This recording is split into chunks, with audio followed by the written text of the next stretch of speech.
Je crois que Dieu permettra que je vous donne quelques révélations qui vont nous faire du bien à tous. Alléluia. Notre texte de référence, n'oublions pas, Deutéronome, chapitre 28, à partir du verset 13e. Le Seigneur fera de toi la tête et non la queue. Vous croyez que tu as dit Amen? Tu seras toujours en haut et tu ne seras jamais en bas. Lorsque, ça les chrétiens n'aiment pas cette partie, lorsque tu obéiras au commandement du Seigneur ton Dieu que je te prescris aujourd'hui, lorsque tu les observeras et les mettras en pratique. Lorsque tu obéiras au commandement du Seigneur ton Dieu, lorsque tu les observeras et les mettras en pratique. Plusieurs fois, j'ai eu à vous dire ici, sinon à certains, que Dieu a disposé les choses pour qu'il y ait plusieurs types de vie sur la planète Terre. Nous avons la vie animale, nous avons la vie végétale, nous avons la vie aquatique et nous avons la vie humaine. De sorte que lorsqu'un homme naît dans ce monde, il naît avec la vie humaine. Or, la vie humaine n'est pas assez.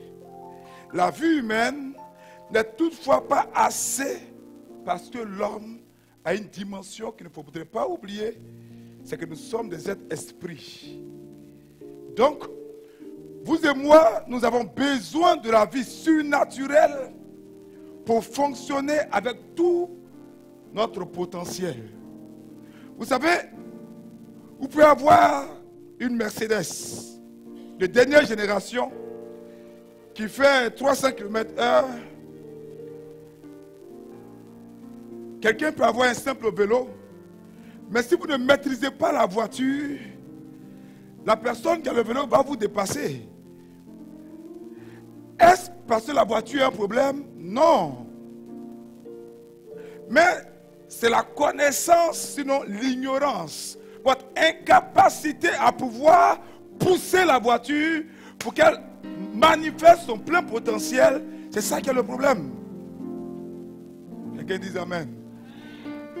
Donc, vous et moi, en plus de notre nature humaine, dès lors que nous naissons de nouveau, dès lors que nous acceptons Christ Jésus comme notre seul Seigneur et notre seul Sauveur, une nouvelle nature prend place. Et cette nouvelle nature nous communique une vie, la vie éternelle, la vie divine, la vie Zoé. Mais cette vie-là, tout le monde ne peut pas l'avoir. Il faut appartenir à un royaume spécifique. Le royaume de Dieu. Alors, comme il s'agit d'une vie spirituelle, donc, de cette dynamique dont vous et moi, nous avons besoin pour que notre capacité humaine soit bonifiée, soit élevée à une dimension qui nous permette d'être opérationnel, d'être efficace et d'influencer notre milieu. Il faut dire à ton voisin que tu naisses de nouveau. Parce que cette vie, elle résiste à la pauvreté et à l'échec. La Bible nous dit que c'est une vie de gloire. C'est une vie de victoire. C'est une vie de succès. Oh my God. C'est une vie d'excellence. Voyez, les hommes religieux vont nous faire croire que cette vie-là, nous allons la recevoir que lorsque nous allons mourir. Donc pourquoi Jésus est venu mourir? Il y a quelque chose qui est contradictoire. Il y a quelque chose qui est contradictoire. La Bible dit clairement que nous avons reçu cette vie au moment où nous avons reçu Jésus-Christ de Nazareth. Et j'ai comme l'impression que la même chose qui se passait au temps de Jésus se passe à notre temps. Vous vous souvenez que les Juifs de son temps ne pouvaient pas comprendre la sagesse et l'audace avec lesquelles il parlait. Mais pourquoi? Parce que Jésus-Christ de Nazareth communiquait dans un langage spirituel. Alors qu'eux, ils sont restés au niveau de la chair. Donc quand il dit, nous sommes des dieux, celui qui n'est pas spirituel, va dire non, quand même, il manque d'humilité, ce frère, il est orgueilleux. Mais écoutez-moi très bien, frère. Un homme de chair et de sang, comment il peut se tenir devant un démon pour dire sors? Or, vous savez que tout ce qui est esprit domine sur tout ce qui est la matière. Mais au nom de quoi tu vas dire un esprit? Sors. Et puis il dit oui, je m'en vais, et puis il fuit. Pourquoi? C'est qu'il y a en toi quelque chose. Tu as quelqu'un qui commence à te prendre au sérieux. Parce que la Bible dit que dès que nous recevons Jésus, vous vous souvenez Jean chapitre 3, nous sommes nés de la parole de Dieu. Cette même parole qui était au commencement et qui appelait à l'existence tout ce qui n'existait pas. Un grand intellectuel, docteur de la loi, il s'appelait Nicodème, grand scientifique de son époque. Lorsque le maître lui a dit, si tu veux accéder à ce niveau de révélation, parce qu'il allait trouver un jour Jésus, il lui a dit, non, mais les œuvres que tu fais, personne ne peut les faire s'ils ne viennent de Dieu. Alors, il voulait lui aussi pouvoir faire ses œuvres. Il voulait lui aussi, depuis qu'il servait Dieu, il ne voyait rien. Il voulait faire cette expérience. Alors le maître va lui tenir un langage assez bizarre. Il va lui dire, il te faut naître de nouveau. C'est un dialogue assez étrange. Nicodème lui dit, mais est-ce qu'il me faut entrer dans le sein de ma mère pour naître de nouveau? Donc ce n'était pas une parabole mais une figure de style. Mais Jésus lui dit, il te faut naître d'eau et d'esprit, car ce qui est né de la chair est chair, ce qui est né de l'esprit est esprit. Or la même parole, le logos originel, le Dabaha, qui existait depuis les origines. Et alors qu'il y avait le chaos, rien n'existait. Ex nihilo, qui appelait à l'existence ce qui n'existait pas, c'est la même parole lorsque tu l'acceptes qui te recrée surnaturellement. Ça, il faut être spirituel pour comprendre ça. Notre origine, c'est la parole de Dieu. Et la Bible dit que notre corps est notre maison. Mais nous ne sommes pas notre corps. Parce que nous avons accepté Jésus, que nous avons été baptisés, nous sommes devenus des fils de Dieu. Qui croit que c'est une figure de style? Non! Oh, un fils, c'est un héritier. Quelle est la majorité? Ce qui est au Père est à lui.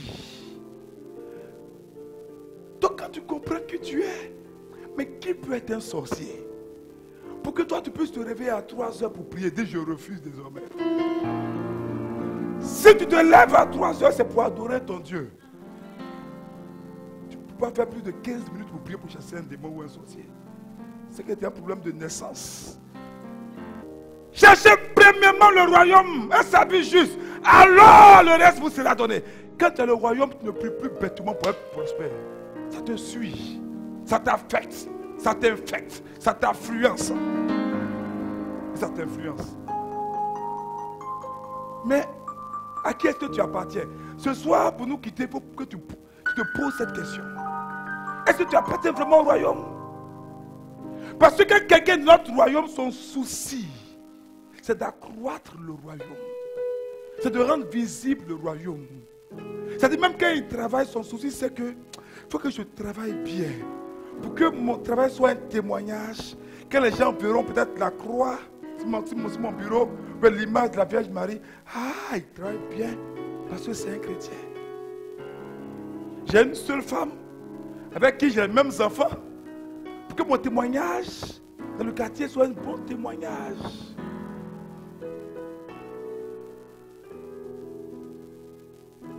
Et le souci du royaume, c'est-à-dire, Seigneur, comment je vais faire pour que ton règne vienne? Vous voyez, quand les Blancs sont venus nous coloniser, les Français, ils avaient pour souci d'influencer, par exemple, la Côte d'Ivoire, d'imposer leur culture, leur système de vie et de valeurs. Or, nous venons d'en haut.